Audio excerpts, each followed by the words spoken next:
Terima kasih. Bismillahirrahmanirrahim.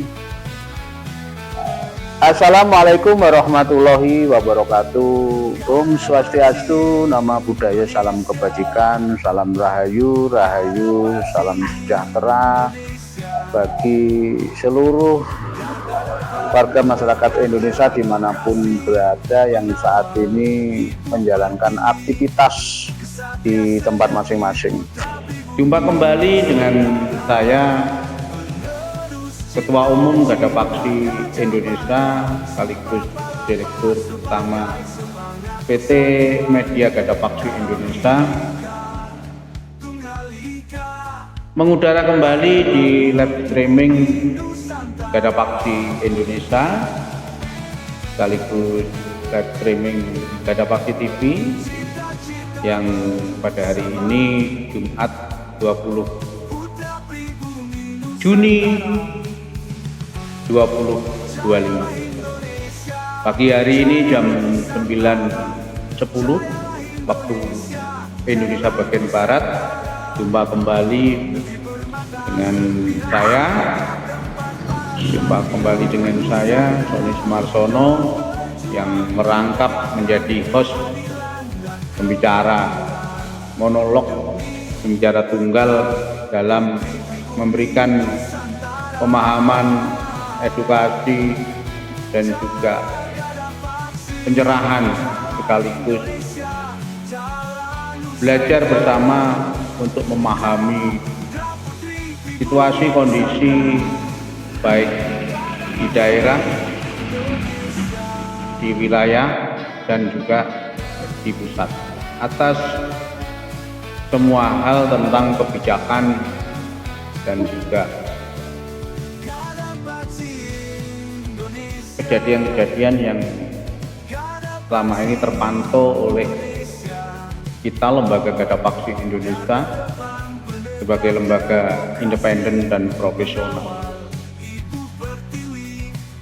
Ada beberapa catatan yang nanti akan saya sampaikan pada masyarakat, khususnya anggota Gada Paksi Indonesia serta simpatisan Gada Paksi Indonesia dimanapun kalian berada.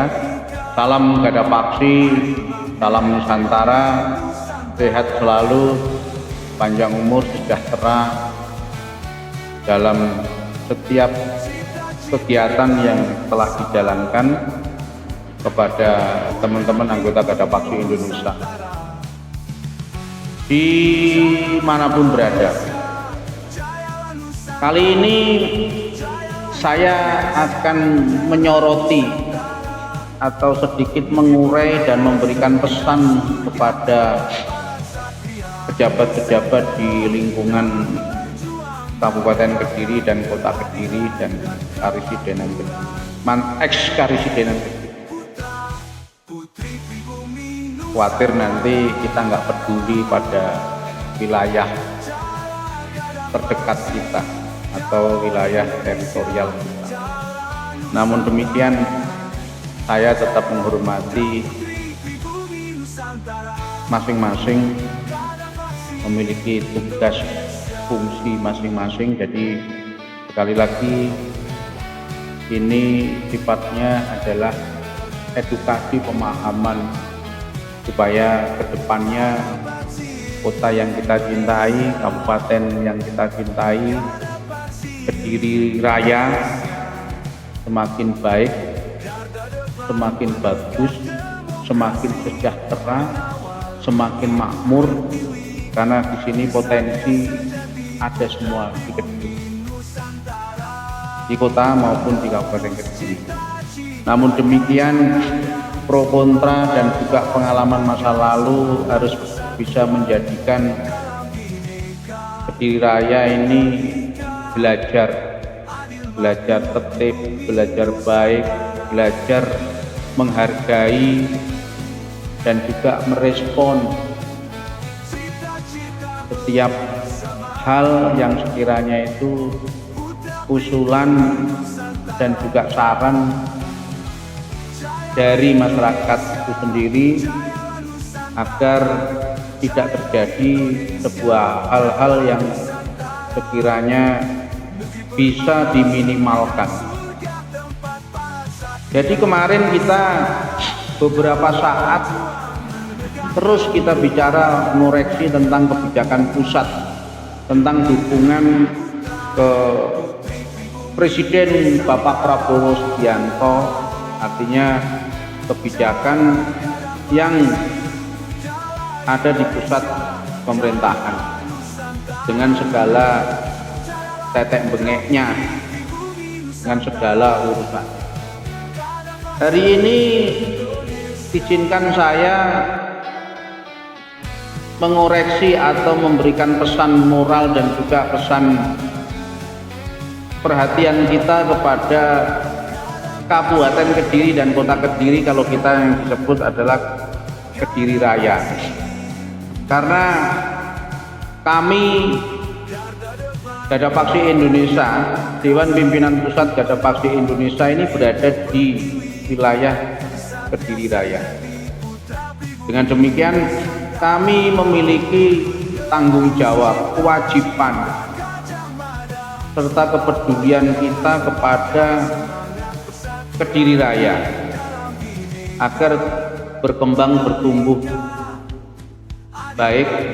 Nek orang Jawa itu orang tua-tua menyampaikan biyen ngrembaka, baik pertumbuhan ekonominya, pembangunannya, perhatian pemimpinnya, dan juga hal-hal yang lain. Pada dasarnya dua pemimpin yang ada di Kota Kediri, Mas Bub atau Mas Dito, saya melihat sesuatu yang luar biasa. Saya apresiasi dan penghargaan kepada Mas Bub atau Mas Dito sebagai Bupati Kediri yang telah menunjukkan dedikasinya sebagai anak muda, mampu memberikan sebuah suguhan atau menampilkan Kediri berbudaya. Artinya kalau menurut pandangan kami Gada Paksi Indonesia, semangat Kediri berbudaya ini berarti sangat memahami tentang aneka ragam adat, budaya, dan kearifan lokal yang begitu luar biasa di Kabupaten Kediri, yang bisa diwujudkan, yang bisa disuguhkan oleh Kabupaten Kediri, Pemda, pemerintah daerah Kabupaten Kediri. Ini kalau menurut pandangan saya, dengan satu, menampilkan maskot Kota Kediri atau Kabupaten Kediri sebagai hotspot spirit Nusantara, yang itu dipahami dan direspon dan dilaksanakan oleh Kabupaten Kediri memang sebagai bagian pewaris daripada kerajaan, mulai kerajaan Erlangga, Kahuripan. Kerajaan Kahuripan itu ada yang Erlangga sampai kepada Panjalu dan Jenggolo. Dari Panjalu Jenggolo turunlah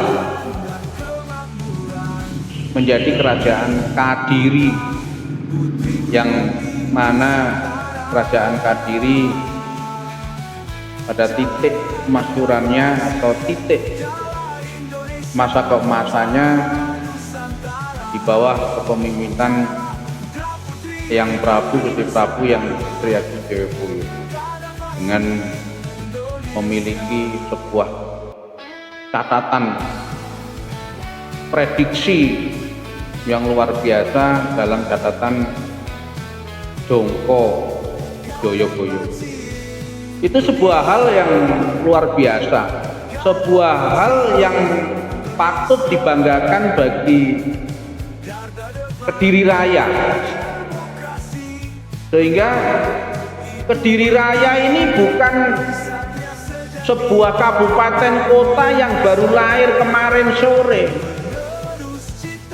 Kediri Raya ini adalah pewaris dari sebuah peradaban yang luar biasa, peradaban yang sepuh, yang tua, yang ada di Kabupaten Kediri Raya ini atau di Kediri Raya, kabupaten dan kota. Sehingga dengan misi dari Mas Bupati Kediri, Mas Dito, kami memiliki optimisme bahwa Kediri akan jauh lebih baik dan lebih maksimal lagi bila ditangani dan dikelola oleh orang-orang, anak-anak muda yang memiliki potensi pemikiran, pandangan jauh ke depan, 10 langkah ke depan tentang bagaimana membangkitkan giroh atau membangkitkan semangat daripada leluhur kita, yaitu Kediri Raya. Apa itu semangat itu? Semangat membangun, semangat untuk mensejahterakan masyarakat, semangat untuk memakmurkan masyarakat,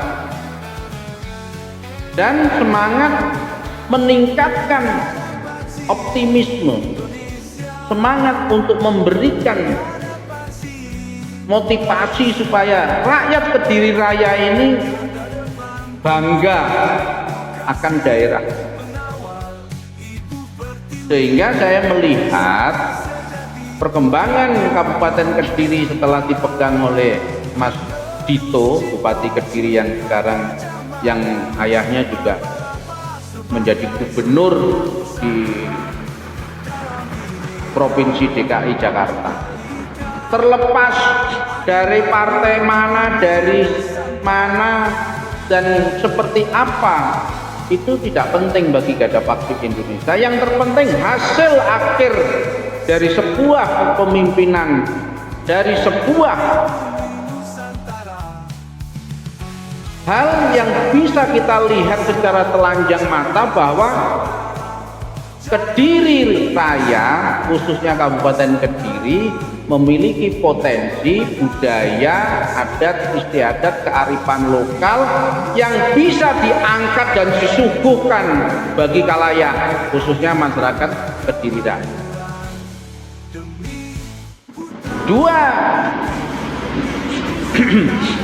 Dua sumber daya alam yang luar biasa, memiliki 2 gunung, Gunung Wilis, Gunung Plotok, sekaligus Gunung Kelut. Jadi kalau gunung besarnya berarti kan Gunung Wilis sama Gunung Kelut. 2 potensi alam, sumber daya alam yang luar biasa yang seharusnya bisa dimaksimalkan lagi untuk meningkatkan kesejahteraan dan kemakmuran bagi masyarakatnya. Gitu. Sehingga saya berkeyakinan bila semua potensi elemen bisa diajak bersama-sama, berpadu, bersinergi untuk sebuah hal, untuk kebersamaan. Bagaimana menciptakan, meningkatkan kemakmuran kesejahteraan bagi masyarakatnya dengan menggali potensi-potensi sumber daya alam dan sumber daya manusia yang ada di Kabupaten Kota Kediri. Ini baru kita bicara tentang kabupaten, belum kota. Nanti kota saya akan urai untuk season yang kedua. Sesi yang pertama ini saya akan menyoroti dan memberikan motivasi support kepada pemerintah daerah Kabupaten Kediri, khususnya kepada Mas Bupati Kediri yang saya menilai dari segi usia beliau sangat muda, tapi saya menghargai, mengapresiasi semangat untuk membangun, menunjukkan kepada khalayak warga masyarakat Indonesia, khususnya Kediri, bahwa Kediri memiliki potensi yang luar biasa. yang sudah digagas, yang sudah diletakkan batu fondasi Kediri modern atau Kediri yang luar biasa. Seperti yang kita lihat Simpang Lima Gumul sekarang menjadi destinasi yang enggak hanya milik Kediri Raya, bahkan bisa menjadi destinasi wisata untuk Jawa Timur, untuk Indonesia. Itu berkat dari Bupati yang terdahulu, Pak Sutresno. Terus yang kedua, potensi pariwisata yang ada di Kelut yang luar biasa. Potensi Kelut ini dari segala macam potensi pariwisatanya sangat luar biasa. Apa itu? Potensi Kelut selain menghasilkan material-material yang dibutuhkan Jawa Timur, bukan lagi Kediri, untuk pembangunan-pembangunan infrastruktur dan juga proyek-proyek strategis nasional. Yang kedua, potensi agrowisata, agroindustri. Ini luar biasa. Karena apa? Wilayah selingkar Kelut adalah tanah-tanah yang memiliki potensi kelas A. Apa itu potensi kelas A? Potensi yang tertinggi yang dibutuhkan oleh para petani, pengusaha untuk melakukan sebuah misi agrowisata dan agroindustri, baik untuk pertanian, peternakan, perkebunan, perikanan juga demikian. Kenapa? Sumber-sumber yang ada di selingkar Kelut itu masih sumber yang luar biasa, yang masih potensi memiliki kandungan dan juga kadar yang baik bagi kebutuhan pengairan, karena sumber-sumber alami ya muncul banyak sekali. Tinggal nanti pengelolaannya kami lihat juga diinstruksikan setiap desa-desa yang ada sumber airnya sudah ditata, sudah dimanfaatkan, dipelihara dengan baik. Saya melihat semua, memantau, walaupun saya tidak terlibat langsung di dalam pemerintah daerah, tapi kami sebagai lembaga pengawas, pemantau dan investigasi aparatur negara Republik Indonesia, saya memantau, kami memantau terus perkembangan tersebut. Jadi kalau kami panjenengan semua pengurus, penguasa daerah atau pejabat-pejabat daerah yang melakukan pelanggaran, ya kami tegur. Tapi kalau Anda panjenengan semua ini melakukan kinerja yang baik, kami akan apresiasi dan kami akan memberikan dukungan seperti yang saat ini kami sampaikan.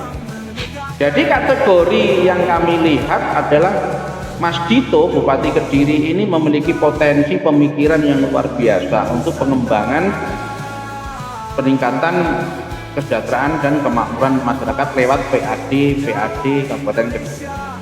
Sedikit saya akan mengulas, kita memiliki misi. Seharusnya kalau kita lebih fokus kepada dua hal. Apa itu? Satu,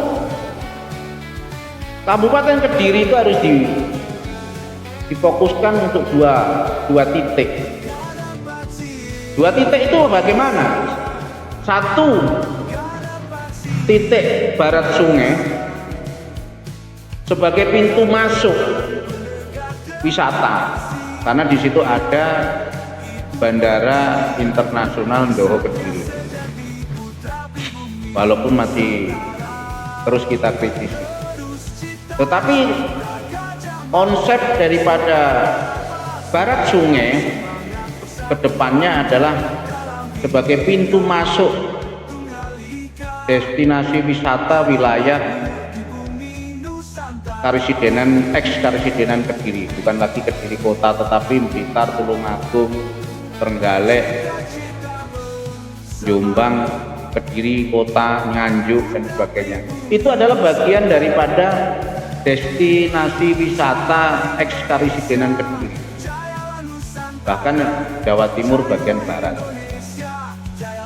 Sehingga dengan potensi alam yang aman, yang nyaman, yang damai, yang relatif tidak ada risiko, karena Gunung Wilis itu barat sungai itu adalah batuan induk, sehingga tidak dikhawatirkan terjadi guncangan terbelahnya tanah di wilayah Gunung Wilis. Yang kedua, Gunung Wilis non aktif, tidak aktif, sehingga kalau dijadikan destinasi wisata alam itu sangat bagus, sehingga bukan lagi tentang untuk hunian, karena kalau hunian sifatnya adalah merusak, karena mesti mengalihkan fungsi-fungsi lahan zona hijau permanen menjadi zona kuning. Tentunya itu butuh pemikiran tata ruang, tata wilayah yang benar-benar dipertimbangkan, karena kecuraman sudut terjalnya di Gunung Wilis. Sehingga kita melihat, Gadapaksi Indonesia melihat, memandang bahwa Gunung Wilis dengan potensi menjadi pintu masuk destinasi wisata wilayah Jawa Timur bagian barat, dan juga pintu masuk karena di situ ada yang namanya Bandara Ndoho, Bandara Internasional Ndoho Kediri, dan dekat dengan double track Nganjuk serta pintu tol, sehingga ke depan sangat luar biasa kalau itu dikembangkan menjadi bagian daripada pintu masuk destinasi wisata. Itu yang pernah kita bicarakan dahulu bersama Kementerian Pariwisata dan Bappenas di Kabupaten Tulungagung, di kantor DPRD Kabupaten Tulungagung. Jadikan disepakati bahwa Wilis itu akan menjadi ada pembangunan proyek strategis nasional yang namanya Selingkar Wilis, untuk bisa membuka wacana pandangan tentang bagaimana destinasi wisata yang memiliki alam yang luar biasa, dari mulai Trenggalek, Tulungagung, Kediri, Nganjuk, Ponorogo, Madiun, semua memiliki potensi-potensi Selingkar Wilis itu bisa dikembangkan, sehingga kita mendukung sepenuhnya hal-hal yang sekiranya Bupati maupun Wali Kota Kediri meningkatkan pembangunan infrastruktur yang baik, yang tidak merusak sumber daya alam, ekosistem lingkungan hidup yang telah terbangun dengan baik di wilayah Selingkar Wilis dan di wilayah Kabupaten Kota Kediri. Khususnya ini yang bicara tentang barat sungai.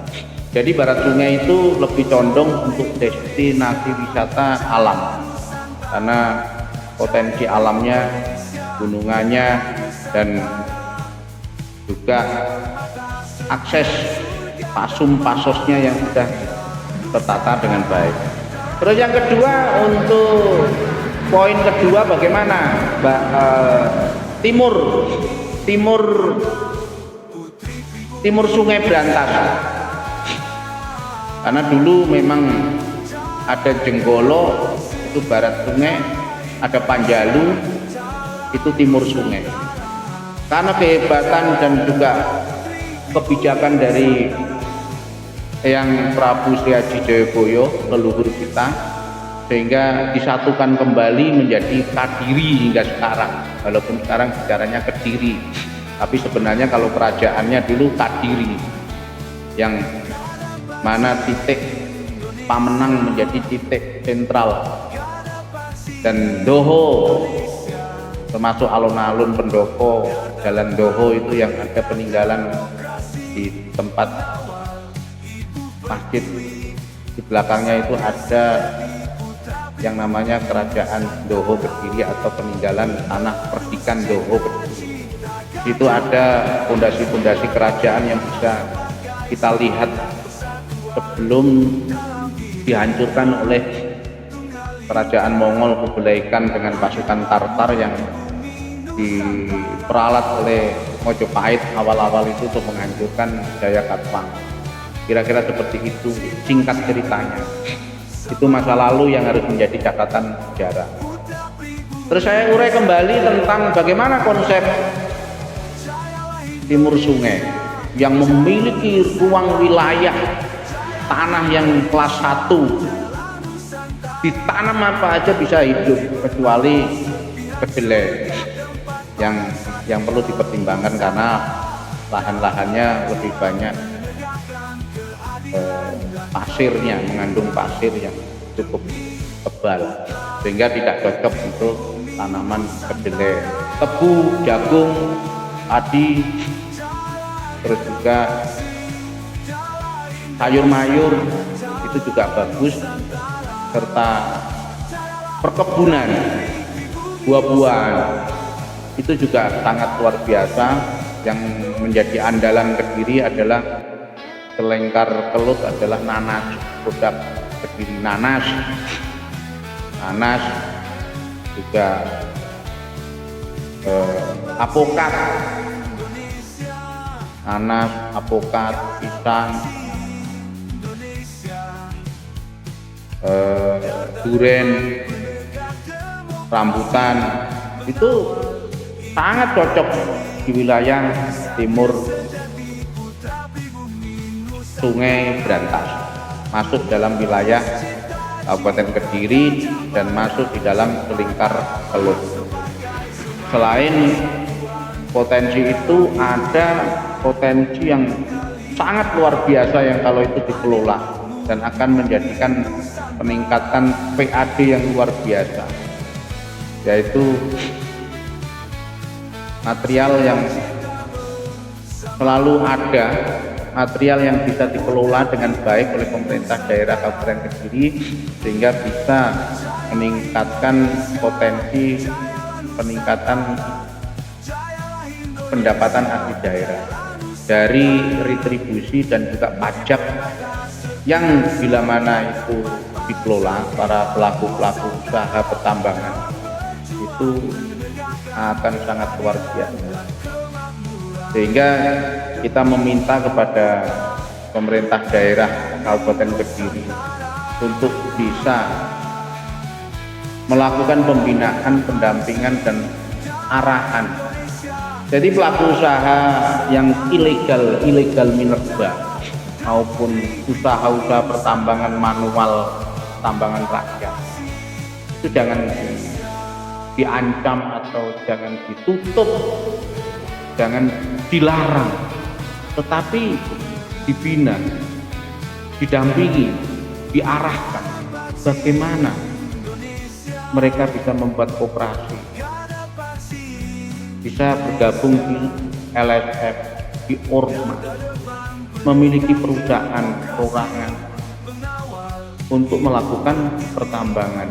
Dari situ jelas kalau potensi-potensi itu dibina, diarahkan dan dimudahkan untuk mendapatkan izin usaha pertambangan, izin usaha eksplorasi produksi, tentunya masyarakat kita tidak akan ada yang nganggur.